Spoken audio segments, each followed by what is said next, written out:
Are you a farmer or butcher ready to master direct-to-consumer marketing and meat success? Then you're in the right place. I'm Jared Aachen, the founder of Chop Local.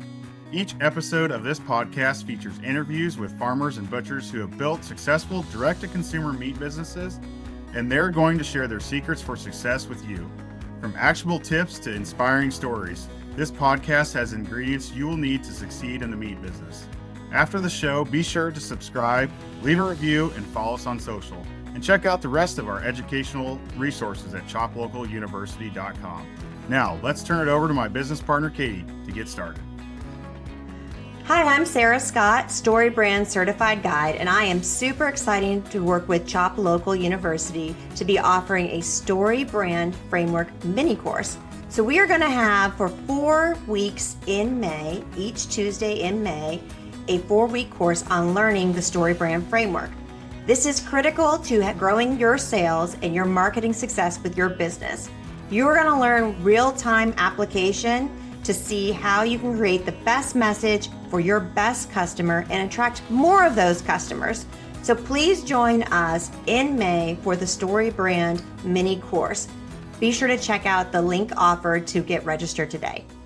Hi, everyone, and welcome to another episode of the Meat Success Podcast.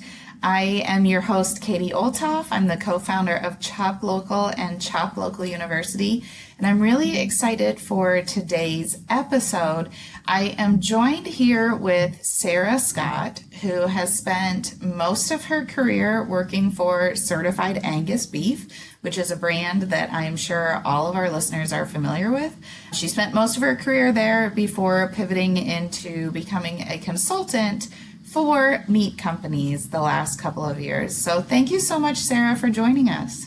Absolutely. Thanks for having me, Katie. Yeah, let's start out and just tell everybody a little bit about kind of your history, both growing up on the ranch or the farm, and then also your work at Certified Angus Beef.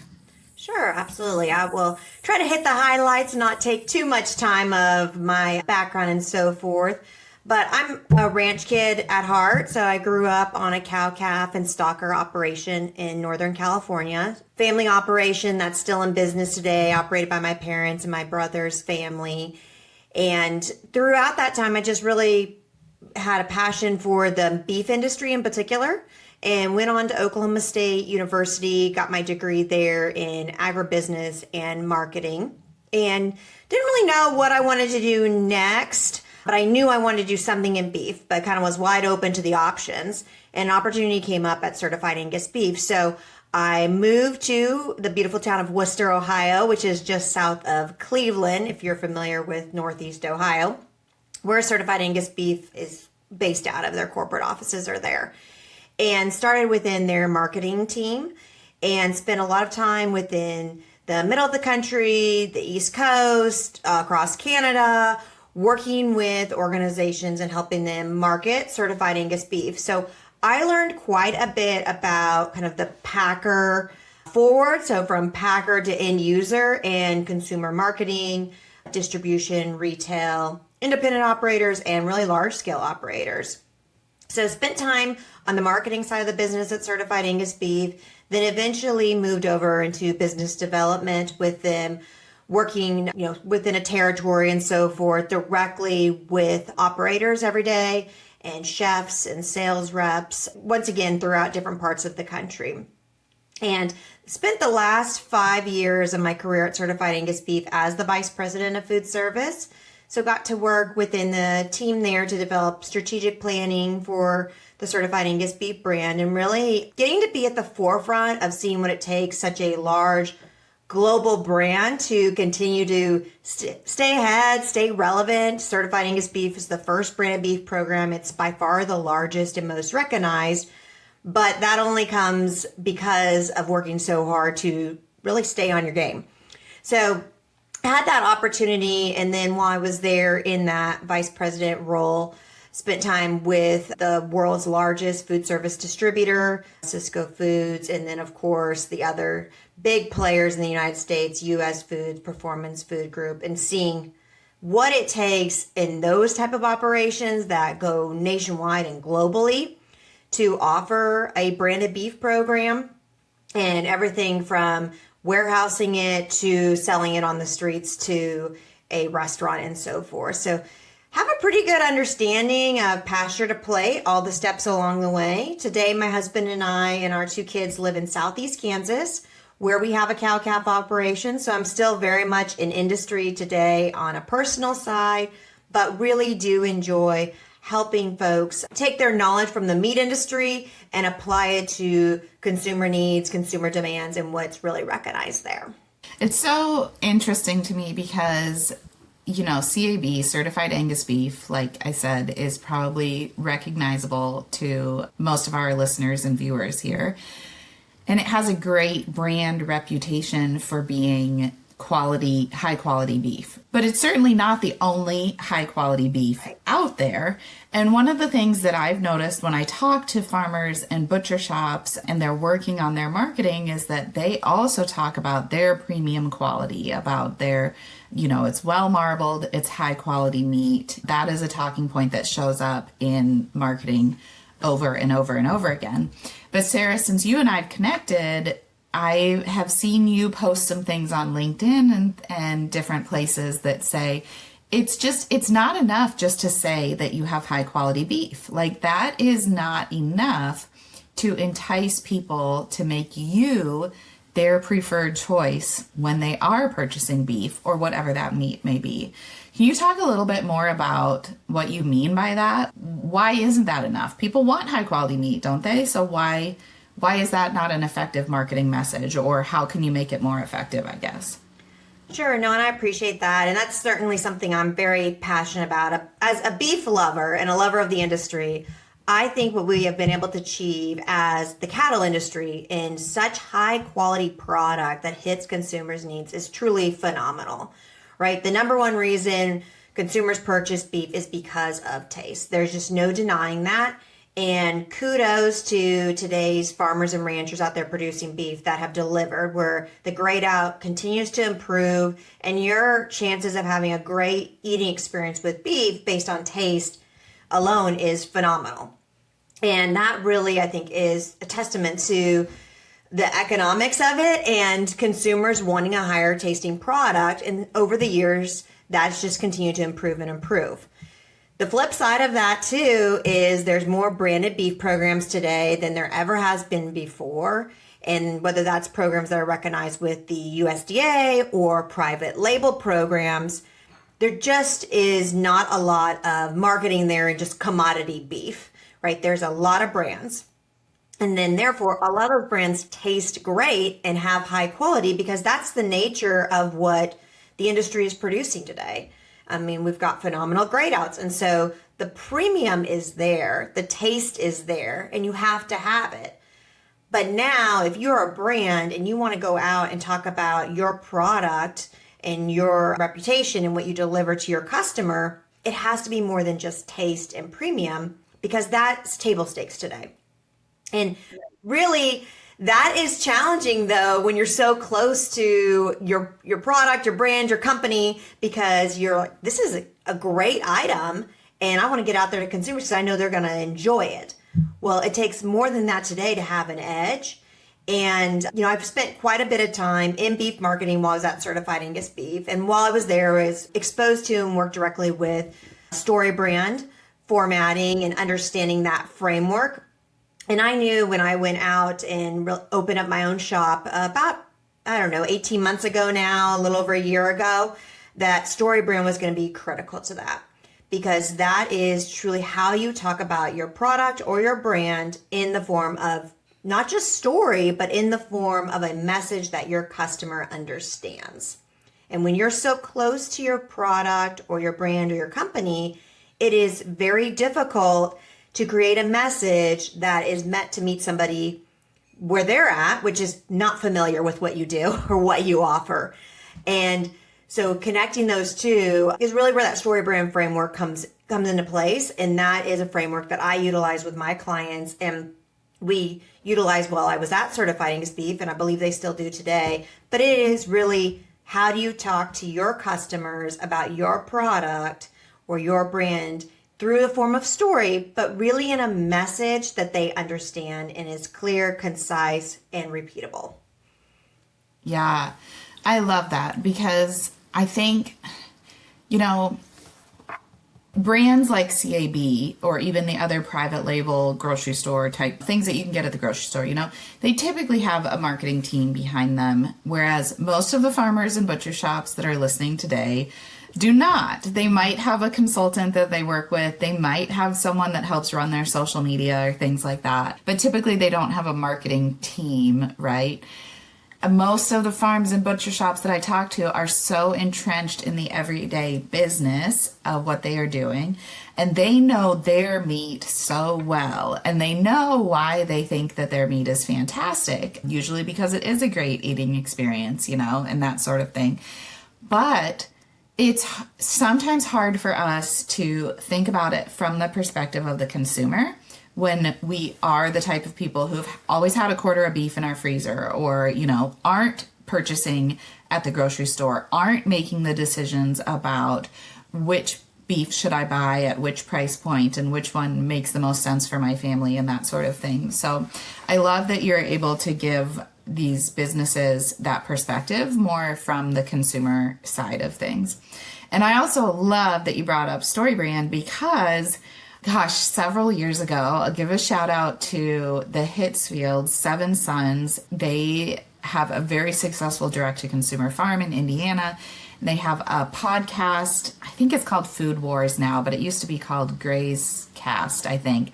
They introduced the idea of StoryBrand to me, not personally. I act like they did it personally, but I was listening to their podcast and they said, we read this book called Building a StoryBrand, and it was probably one of the most transformational things for our farm business as far as finding the right customer and getting them to purchase our meat, which admittedly is a higher price point than the grocery store. It's convenient in the sense that it can get delivered to the door when you order online, but it's inconvenient in the sense that you're not just purchasing it at the grocery store. It requires a change of behavior. But they suggested reading Building a StoryBrand. Our Chop Local team read it, I think back in 2021, and we just loved the whole concept. And it's been something that's always, we are definitely not experts at it, but it's always been in the back of my mind as something that has helped guide our messaging throughout too. Well, I think too, when you're talking through that, people that open up butcher shops or get into the meat industry, it isn't typically because they love marketing and creating messages, right? It's because they love the meat industry. They like their product. They know this is a value, but they're really an authority on what it takes to, either raise that product or do the butchery behind it or, anything that is maybe at home from a processing standpoint, but not necessarily because they know the perfect words and how to say them the perfect way to appeal to the ideal target customer, right? That's not their passion. It's one of those things that you have to figure out along the way. That book is phenomenal. Donald Miller is the author. He did a revitalized version of that last year, Building a StoryBrand 2.0. So it's got some more updated and current success stories within it. But it really gives you a guide on how to build out that messaging and how to put yourself in the shoes of your customer and how to identify who is your customer beyond somebody that likes great tasting meat, right? Who's your customer? Well, someone who likes premium, high quality meat. Well, there's a lot of those people around. And especially when you're a smaller business or just getting started and maybe you're even a regional based brand, the more specific you can get in who your customer is, the better you can build your message to that customer and the more targeted you are. And then you grow from there, right? Your messaging and your marketing is going to evolve as your business evolves and grows. But to start really, really specific and really, really targeted as you're growing, it is the key. And it helps you create marketing and messaging. And when I say marketing and messaging, I know I live in this space and so do you, but think of marketing as where your message goes and messaging is the words that you use. So you can spend a lot on marketing, but the messaging not be very good and not see the results. You really need the messaging to be great and then cast that out to all your marketing that you're going to do. And marketing is just talking to your customers. It doesn't have to be, well, I don't do any marketing, I don't do any ad spend. Well, you're talking to somebody, correct? Right? We all are when we have customers. That's marketing too. It's the words that you say, how you say them, and how you position yourself in the marketplace and who you position yourself with. I did a presentation a couple weeks ago for the New York pork producers, and we talked a lot about the marketing funnel. And we talked about how, and I don't want to get too deep into it, and people who've listened might have heard me talk about it before, but with the marketing funnel, you want to get a lot of people aware of what you offer, right? That's the top of the funnel. So you're putting a lot of people into the top of the funnel talking about what it is that you offer. And that's where we have that high quality grain finished beef, or we might have pasture raised pork or whatever it is, but that's what it is at the top.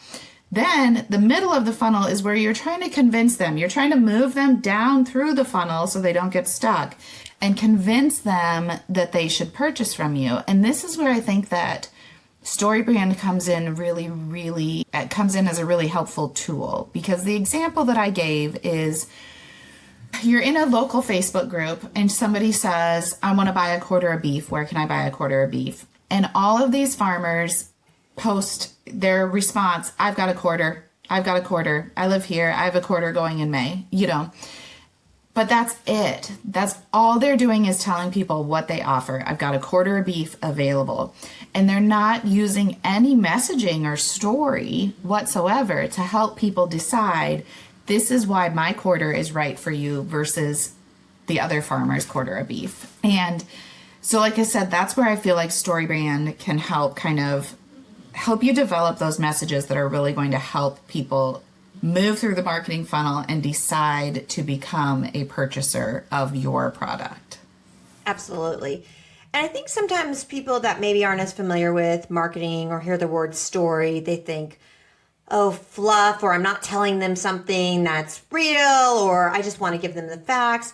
And that's not really what we mean by the terminology story. So stories are much easier to remember, right? You probably remember some great stories, or you have friends that, oh, they're great at telling a story. You have others that are like, the stories just go on and on and on, and they don't wrap it up, right? And so there is an art to storytelling, and it's also the way that we remember. And, thinking about it in some of the ways that bigger brands use story, just to give a couple examples of some bigger brands, you could think of Snickers. So Snickers, really one of the game changers that they had is when talking about, hunger and Snickers, right? You're not yourself when you're hungry. And they've introduced all kinds of storylines. I know the commercial that really actually turned a corner for them was the Betty White commercial featuring her.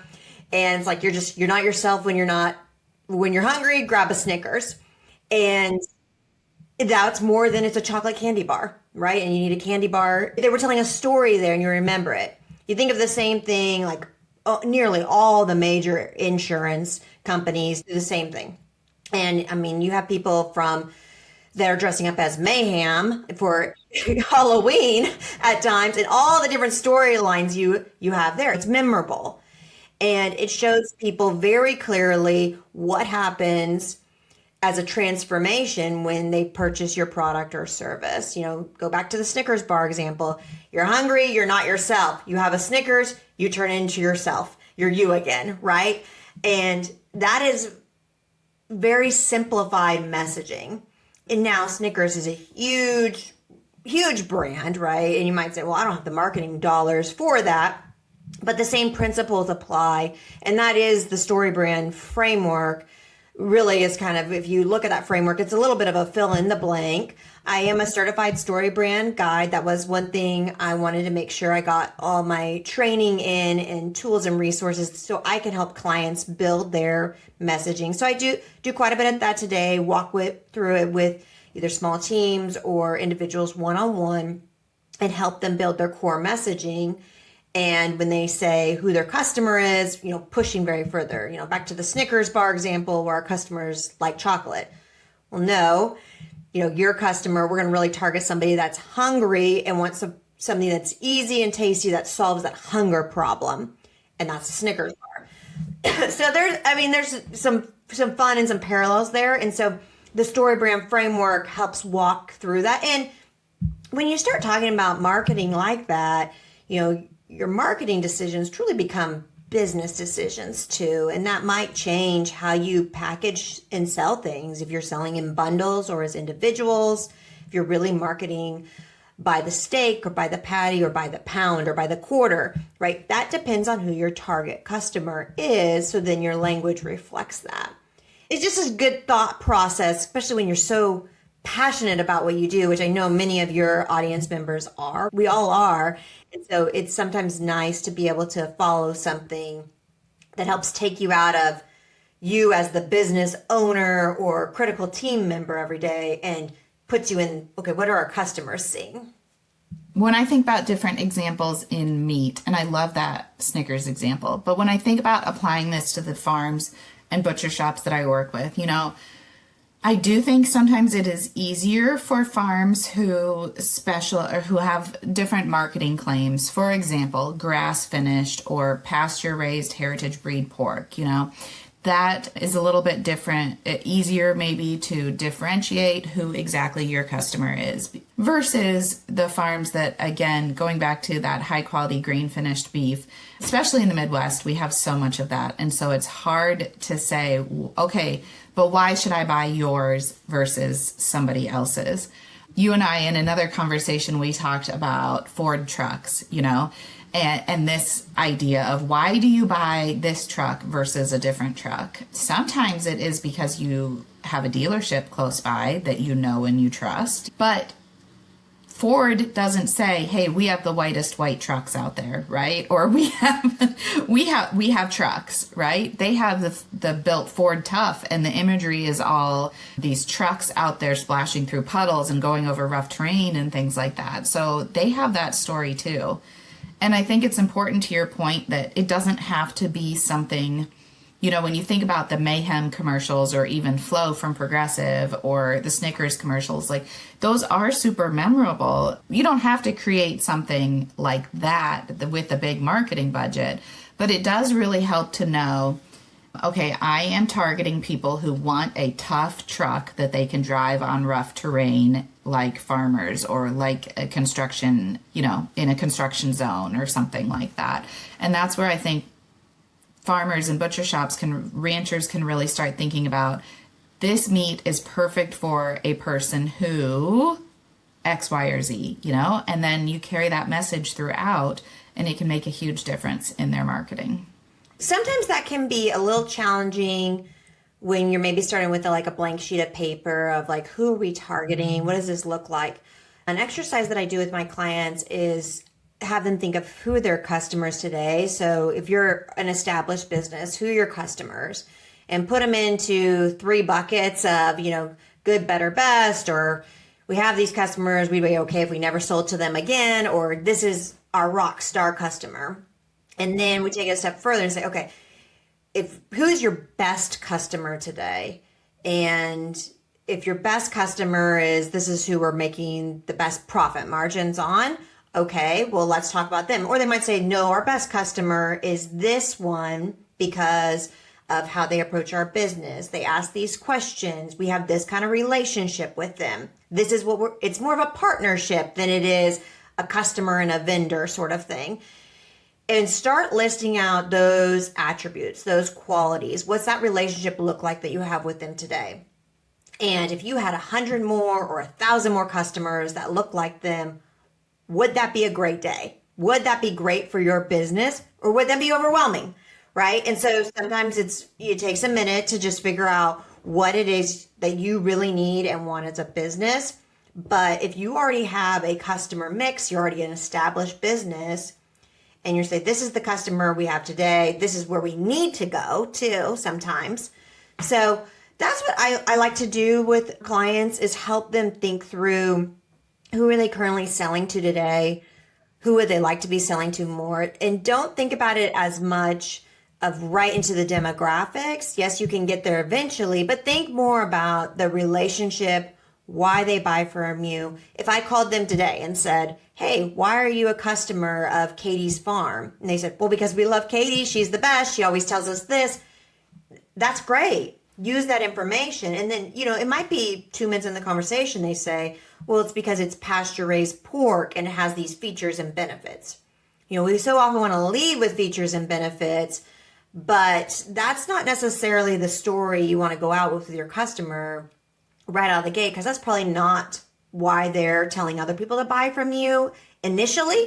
It's good, it's foundational, but the other thing is there are other companies out there that probably have the same or very similar features and benefits too. It's so much easier to find those other companies now too. I mean, not to say that it's perfect, but if I want pasture raised pork, I can get online and I can search and I can find several other companies.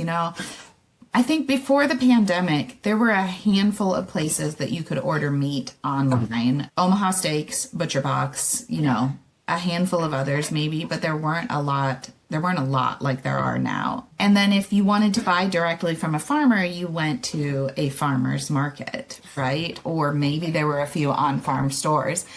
But now there is more competition, and I think that you do have to really work to stand out and figure out who you want to stand out for. You're not going to be the choice for everybody, but if you, to your point, look at your existing customers and try to determine who is your best customer and how do you speak directly to that person? How do you tell a story or be very clear and concise with your messaging to people just like that to get more of them?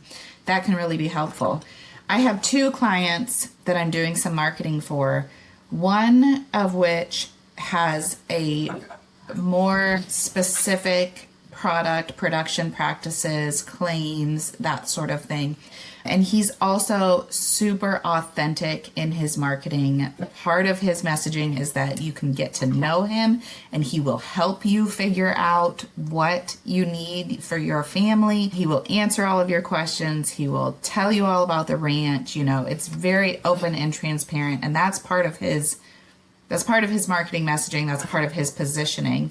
And he has just had amazing success the last few months with that.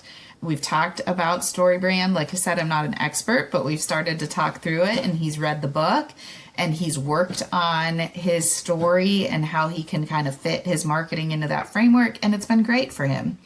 On the other hand, I had a client who had really exceptional quality grain finished beef, but the only talking points were it's premium beef, it is dry aged, it's high quality, it's well marbled, you can get it directly from the farm.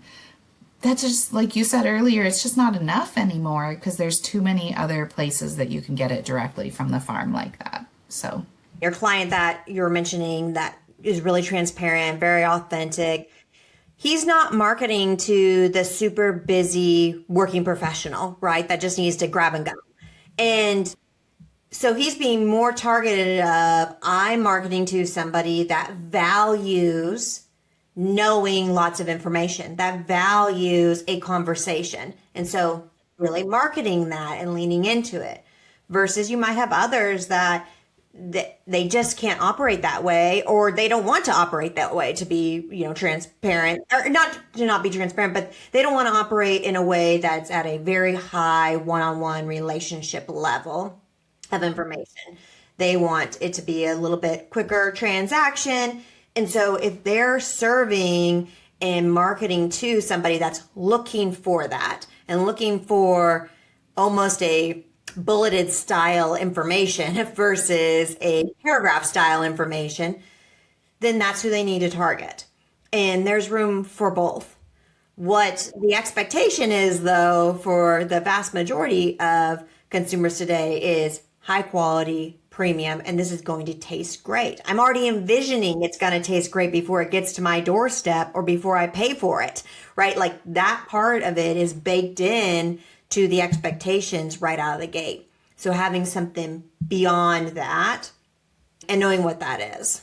I will admit, when the Chop Local marketplace has farmers and butcher shops that represent so many different production practices and types of meat and things like that, that it has been hard for us to get further into our messaging than just, we're going to help you find the meat that's right for you, or it's going to be direct from the farm or the butcher shop. and you can order it online. It's been harder for me to dive deeper than that. That's where I wish that I had more of that StoryBrand training. I wish that I had more experience with it. And I think there are probably people listening that are the same way. On the other hand, there are certain farms and certain businesses where I find it a lot easier to apply the StoryBrand principles, because it seems like, to your point earlier, the business decisions that they have made tend to lend themselves a little bit more to a certain customer or something like that. And so that's why I'm really excited. Sarah, you and I have been talking for a couple of weeks, and we are going to be launching a StoryBrand course, mini course, through Chop Local University, so that farms, butcher shops, agriculture businesses, anybody who's out there really talking to customers of any sort can start to learn more about StoryBrand and kind of apply it to their business. Yeah, I'm super excited about that. Obviously, I'm a big believer in StoryBrand. I've seen what it's done for global brands. I've also seen what it's done for solopreneurs, in that it can be applied to multiple scales and sizes of businesses and expertise. So yes, going through the mini course, we'll walk through really how to do that on your own and what the different frameworks are, providing some materials for that. And then we'll have a session, the fourth session at the end of the course, where it'll be really a live working session.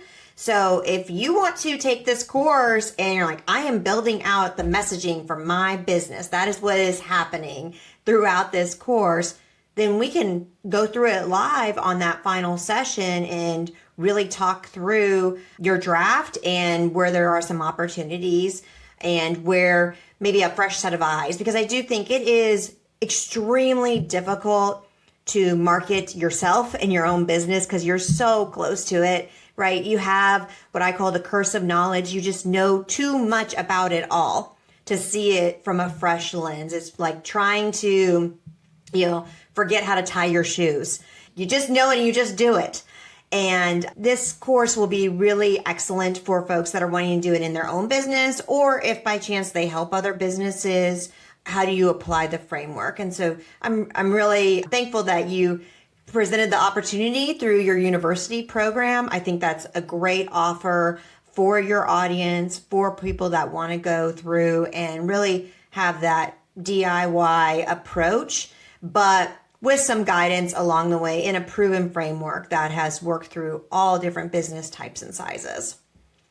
Well, I will admit that it was kind of came from a selfish place for me, because I want to dive deeper into it and really think about how it applies to the different areas of my business and really kind of shore up that messaging for Chop Local, for Chop Local University, for talking about working with my clients, and also on behalf of the clients that I work with. So I'm super pumped about this. So give us we'll go over the details of the course, and I will tell everybody that the registration page will be live on choplocaluniversity.com when we publish this episode of the podcast. So if you are listening right now and you're like, yep, I'm in, go to choplocaluniversity.com. Sarah mentioned we're going to do 3 live sessions. It'll be once a week on Tuesday afternoons in the month of May. We decided, honestly, we debated, this was maybe a little StoryBrand in action. Sarah and I debated, do we want to do like a half-day session and just knock it out?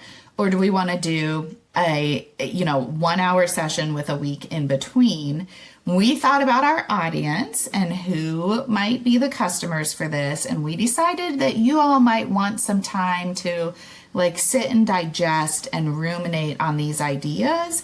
Think about it. Do you ever have those where you're thinking about an idea and you go to bed and in the middle of the night all of a sudden you're like, oh yeah, I got it worked out. This is how it makes sense. We want to give you that opportunity with StoryBrand, and so we'll have the 3-week sessions, and then the 4th one, you can submit a piece of your marketing or your messaging, and Sarah will go over it and give feedback. So lots of opportunities for examples.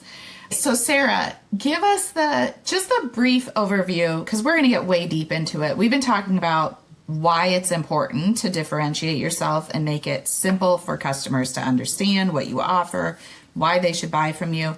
But give us the brief overview of StoryBrand format and kind of those things that make it a little bit special or different from just sitting down and filling out a worksheet about who your target audience is. Sure. One of the first things that is a little bit of the eye-opening moment when I do StoryBrand workshops, like I said, I work with clients one-on-one or work with a team going through this too, whether it's for their entire organization or for a specific maybe product or brand that they offer at a variety of scales. But if you're not familiar with StoryBrand, really kicks off with, okay, is your company the hero or the guide in your story? And so often we position our companies and ourselves as the hero and all about us. Well, the reality is your customers are not looking for another hero. They want to be the hero of their own story. And so you truly are the guide, showing them along the path of the story, showing them the way to a better life, a better service, a better product, a better experience, or so forth. And so thinking about that, and I mean, I'm telling you, it is a game changer when you really start thinking about that beyond just creating your core messaging, but even when you're doing maybe a sales call or you're even writing an email of like, okay, what value am I bringing to the person on the other end of this? Or am I only asking questions for my own good? Am I only trying to go in and offer something that I'm the winner at the end of the day because they bought it? You got to flip the script and really look at it. How are they winning by interacting with you and your brand? What value are you bringing to them? And what value can you bring to them even before they purchase anything from you? And as you build your story, they're seeing you as the guide, as the trusted expert. And you're showing them that you know what you're talking about, but you're showing it in such a way because you can relate to them. You can empathize with where they're at. They shouldn't have to be dealing with whatever it is that they're dealing with. Life should be easier than this, sort of a thing. And they're showing them how through a product or a service. And so when you think about meat in particular, and thinking, Katie, about even, you were talking about how it's a little overwhelming if you offer so much as an organization. What does our story look like? And maybe the best thing about your story is that you can filter through it to find the perfect fit for your family's needs. And that it shouldn't be hard to find the best meat for your table. We make it easy by our, sort and filter features, sort of a thing. And you walk through that and you just change the positioning of your company, your brand is the guide, not the hero. And you make it also easy for them to do business with you. That's something that I like to work with companies on as well. Think about it. If you go to the doctor's office, it still drives me crazy going to the doctor's office and I get 3 forms and they all want my address on them. That's not making it easy to do business with me, right? It's frustrating. You already have the information. Why are you asking for it again? And when you think about that in your own business of what are we asking our customers to do just to buy our product? Are we making it too difficult? Are there too many steps? Are there too many clicks? Are there too many options too? I mean, there's a reason an In-N-Out burger has tremendous success because they have a limited menu and it's easy to go, right? They're still delivering a good quality product, but your decision making doesn't take much. The brain is always trying to survive and thrive, conserve calories. It can only process so much. And so limiting your options, your decision making, how much you're requiring of your customers to even become a customer and do business with you is so critical to success. And you go through that in the StoryBrand framework. And when we think about it as business owners, it's easy. You just click here, and go. Well, your customer may not see it that way because they're seeing it for the first time, or they don't even understand the language that you're using because you're using internal language.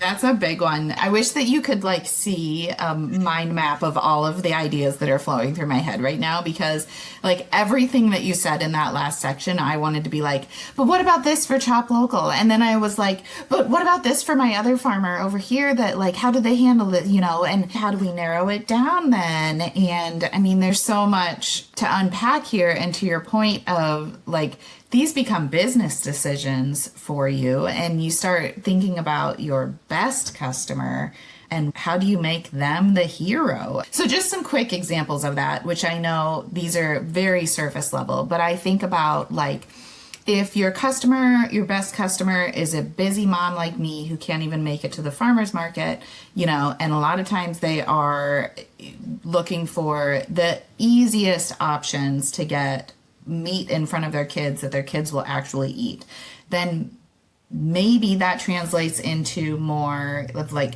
oh, our small processors do the most amazing flavored brats and patties. And so I think about those brats and patties are like so perfect for a mom like me.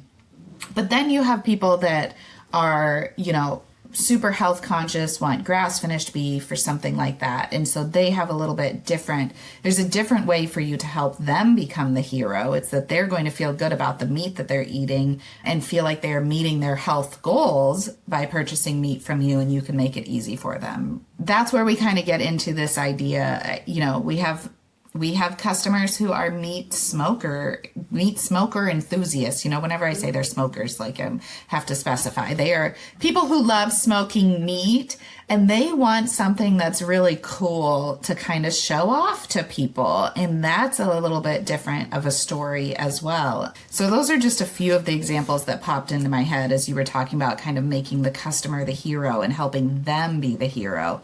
It's the guy who stood there and made the ribs for 4th of July that's the hero. It's not the ribs themselves, right? Exactly. And the more specific you talk to your customer, the more they hear you. And so really just leaning in and being bold in your messaging, because when you create a message that is pretty wide, you're messaging to everyone, so you're messaging to no one, right? And so being very, very specific on those needs. And then as your brand grows or evolves, that message grows and evolves with it. It's not something that's static. That's the thing that I think people get a little hung up on is this forever? No, it doesn't have to be forever. It give you a good starting point. And once you understand the framework and the style and how to talk to your customer and who your customer is, then you can continue to evolve and grow in that messaging and that customer base as your business grows or fluctuates or changes too. But yes, definitely making whoever's cooking the ribs is the hero on the 4th of July. They're the ones getting told, oh my gosh, these ribs are so good. What'd you do to these ribs? Everybody wants to know the secret.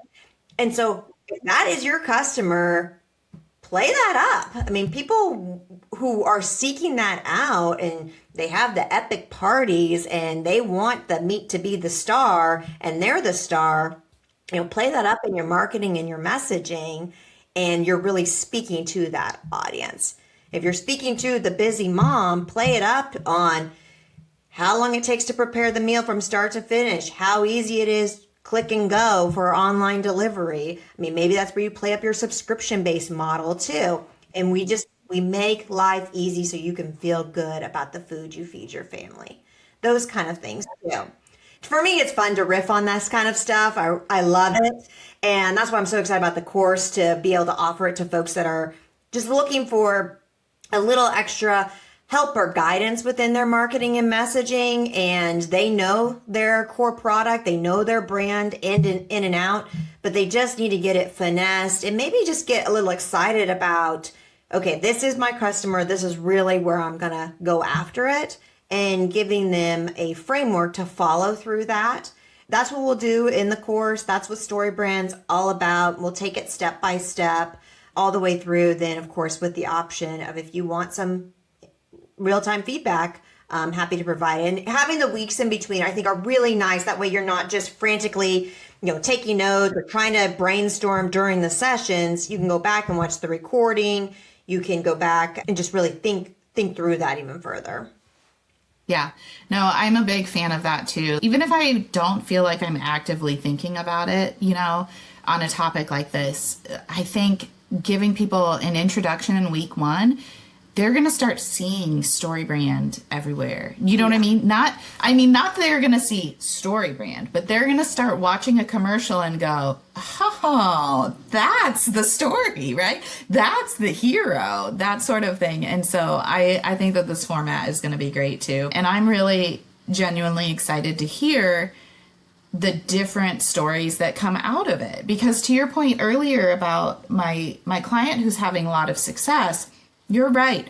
His heroes, his customers are people who want to get deeper into what they are purchasing. And he also is mostly selling quarters, halves, and wholes at a premium price. And so they want to spend time making that decision and making sure that they feel comfortable because they're dropping several $1,000s at once on beef. That's not right for everybody. That's not every beef customer can or wants to buy a half a beef at once, right? We know that. That's why we sell cuts of beef everywhere. He does a lot of sales calls and he's a retired salesman. He's got the skills to get on the phone and make that sale. And not every farmer or rancher wants to be on the phone making a sale either. So I love the way that StoryBrand helps you figure out who your customer hero is going to be and also how you can be the best guide to them and match that up to make it work for your specific business, right?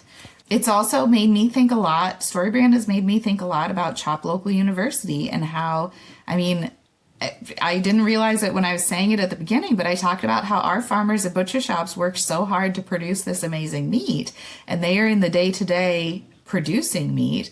That's where you and I come in as guides to help them in their marketing, right? But really, they're the hero. That's why we do this. So. Absolutely. Like I said, to get started, I've got a passion for this industry. I think that it is phenomenal that consumers have so many options and choices of not just what kind of protein to buy or what kind of animal protein, but where to buy it, what it looks like, and that they're still going to have a great eating experience. Consumer choice, I'm just a huge supporter of.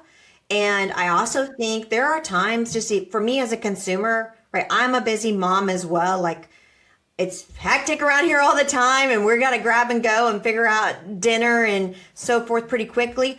But at the same time, I'm also a customer that I want Christmas Eve dinner to be really just knock your socks off good. I want to be able to gift somebody an exceptional, over the top, great eating experience that I send to their front door. And so, although I've kind of got my customer type for my day to day, I really value the guarantee of this is going to be the wow. And if there is a problem with that, I know that company, I trust them to back it up 1,000% and how they make me feel afterwards too, right? Because at the same day, it isn't perfect. It is still, animals product. And so you're going to run into challenges. It's still business. If you're doing mail order, right? There's things outside of your control, but I want to be able to trust who I'm buying it from is going to help me through that process and still make me feel great about my decision and spending my money with them. And so even though my day-to-day, who I am as a customer, I have another side that is, the gifting, the special experience, and I'm seeking something out there too. And so I just think it is a great time to be a, protein consumer. It is a great time to be looking at the meat case, whether that's online or at your local butcher shop, because there are lots of options, lots of choices out there. But it does make it a challenge for those producing those products of how do I set myself apart from everybody else that's producing a high quality product? And how do I look different? How do I seem different? And if I have a lot of features and benefits, how do I explain that in such a way that is still approachable and not confusing, but actually invites my customer in and invites them into a story that they see themselves as the hero in? Yeah, I love it so much. I'm so excited for this. So We are going to get together, like you said, riff off all these ideas. You're going to go through the StoryBrand framework, and just to remind you guys, if we didn't cover this heavily enough, Sarah used StoryBrand when she was at Certified Angus Beef. She's used it with several clients since then, and she is a certified StoryBrand guide as well. So she's been through extensive training on how to use it, seen probably thousands of examples, and also applied it to meat companies herself. It's an amazing resource, and I'm really excited that we get to do this. So we'll meet for 3 sessions in May, Tuesday afternoons, 1 o'clock Central, starting May 5th. And then that'll be May 5th, May 12th, and May 19th. And then the bonus session on May 26th, you guys will get to submit materials and Sarah will give you feedback. We're also hoping that this will be live sessions, so you'll be able to interact and ask questions and, that sort of thing throughout the sessions. They will be recorded for those who have signed up for the course, but we will not be publishing these to YouTube or the podcast or anything like this. This is exclusively for people who sign up for the course, and there is a fee associated with that. We may end up with some coupons floating around if you're on the Chop Local University email list. If you're not, I recommend you go to choplocaluniversity.com and sign up right now. And like I said, we have that registration page live there. So super excited to apply this, put it into action, and see what comes out of it, because I have seen to some extent the results of just what I have done reading the book and been able to incorporate with Chop Local and some of our clients. And I just think the framework is genius. This idea, we always tell people, make your marketing about the customer, don't make it about you. And I'm like, how do you do that? By making the customer the hero. It just is a light bulb moment that makes so much sense and is really transformational. One thing that was going through my head is, I'm going to guess people are going to have some questions about, well, where do you use this? What if I don't have a website? What if I am only going to farmers markets? Can I use StoryBrand framework if I'm at farmers markets? Absolutely. I mean, I think of marketing as just when you're talking about your business. So being able, when somebody says, well, what do you do? What do you sell? What do you have at your farm? Knowing how to answer that in an inviting way. Right. And knowing how to answer that very clearly. And also, what's the saying go, when someone asks for the time, they ask for the time, not how to build the watch. And when we're so excited about our product and how it's produced and raised, sometimes we overshare way more than somebody's interested in when they're just coming in for the first question.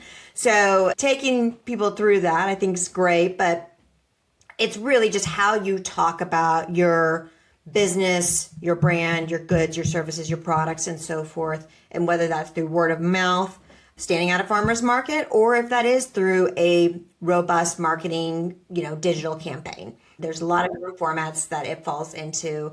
And I think the first one that I always ask is, okay, tell me about what you do. Explain your business to me and see how difficult that can be if you don't quickly have it kind of in a concise, formatted way. I mean, not necessarily in a rehearsed way where you don't want to come across like a robot, but at the same time, you want to know, these are the key points that I say when somebody asks me, or this is the question I come back with when somebody says, so Sarah, what do you do? Well, have you ever heard of, selling with story? Yes or no? Kind of those things to invite them into that conversation too. Yeah. And I've seen these bits and pieces used, farmers market, when you're speaking one-on-one, but even in the signage that you have, you can use that to help call out to your target customer or let them know how your meat helps them become the hero. And in your social media, you'll come back to these messages over and over again. And in your email marketing, and obviously your website is a big one, but you have a lot of experience working with restaurants and food service. And sometimes our farmers are asking us, how do I get into restaurants? That you need the story, right? You need to tell them why your meat is going to make their restaurant the hero to their customers. There's just so many ways to apply it. And that's why I love it so much. And it helps it's just such a great way to give a framework to these ideas that we've heard kind of all over the place, but maybe aren't sure how to implement in our marketing. So, all right, Sarah, let's do this. Let's have everybody listening. If you have questions about StoryBrand, if you have questions about the format of this mini course that we are going to run, if you have questions for Sarah, would you please reach out to us, Chop Local University. You can find us on Facebook or Instagram. Sign up for our email list and you can respond to the emails there. Sarah, your website is sarahscottconsulting.com. sarahscottcoaching.com. So it's Sarah, S-A-R-A, Scott, S-C-O-T-T, coaching.com. Because I do help some marketing folks coach through this process too, where I really work alongside of you. So I kind of offer two systems in my client base of do it for you or do it with you. The coaching is definitely a do it with you sort of approach. But yes, sarahscottcoaching.com. Awesome. So go to either of those websites. Let us know what you're thinking or what your questions might be. And depending on kind of what kind of questions we get, we might pop in here again before we close the doors to the course and answer some of those questions. Again, it's kicking off May 5th. So go ahead and check out the registration page and we hope to see you there. All right. Thank you so much, Sarah, for joining us. I am looking forward to talking to you again in a couple of weeks, or I shouldn't say talking to you. I'm going to be actively listening and participating as a student in your course at Chop Local University. Well, thank you, Katie. Yeah, I'm looking forward to visiting with everybody, and any questions before then, please don't hesitate in reaching out. But thanks for having me on the podcast. Thanks so much for tuning in to Meat Success. We hope this episode gave you fresh insights and inspiration to beef up your meat marketing. If you enjoyed the show, don't forget to subscribe, leave a review, follow us on social, and share with your fellow farmers and butchers. Have questions or ideas for future podcasts? Reach out to choplocaluniversity.com. Until next time, remember, there's more than one recipe for meat success.